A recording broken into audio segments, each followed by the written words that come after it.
মানব না মাননীয় প্রধানমন্ত্রী, আপনার জন্য আমরা আজকে 18-19 বছর রাজপথে ছিলাম। প্রধানমন্ত্রী, আপনার কাছে বিনীত আবেদন, আমাদের পার্বত্য জেলার মন্ত্রী, ওনাকে অবশ্যই ওনার সম্মানের জায়গা ওনাকে আপনি ফিরিয়ে দিবেন। জানাচ্ছি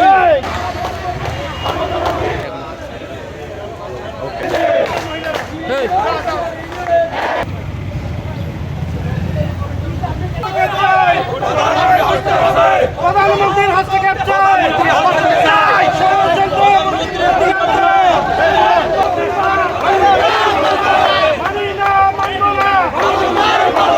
প্রধানমন্ত্রীর কাছে আমরা দাবি জানাই যে এটা একটু দেখার জন্য যে কেন উনি পদত্যাগ করলেন।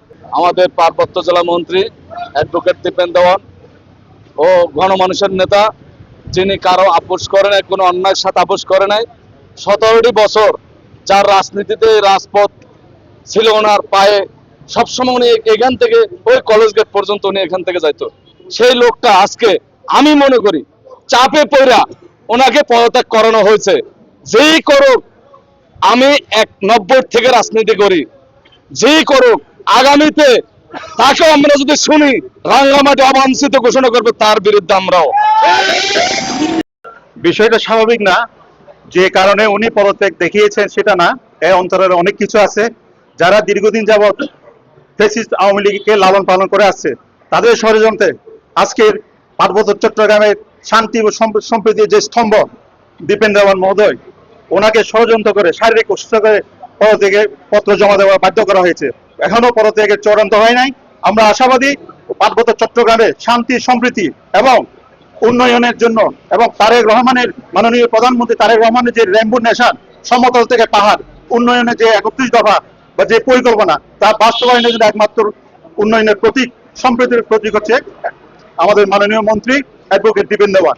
আমি খুবই মর্মাহত হলাম, কারণ আপনারা জানেন যে বাংলাদেশের যতগুলো এমপি বা নির্বাচিত হয়েছেন, আমাদের দীপেন দেওয়ান কিন্তু সর্বোচ্চ ভোট পেয়ে নির্বাচিত হয়েছেন। তাতে শুধুমাত্র শারীরিক অসুস্থতার কারণে উনি পদত্যাগ করবেন, পার্বত্যবাসী মেনে নিতে পারছে না। আমরা যারা জিআর সৈনিক, এটা তো আমরা বিশ্বাস করতে পারছি না। আপনারা জানেন দীর্ঘদিন ধরেই ওনার বিরুদ্ধে খুব ষড়যন্ত্র চলছিল আমাদের রাঙ্গামাটি জেলার কতিপয় নেতৃত্বের কারণে। আজকে বিএনপি তার রাজনৈতিক শিষ্টাচার করে হারিয়েছে কিছু সংখ্যক দলীয় নেতা কর্মীর কারণে।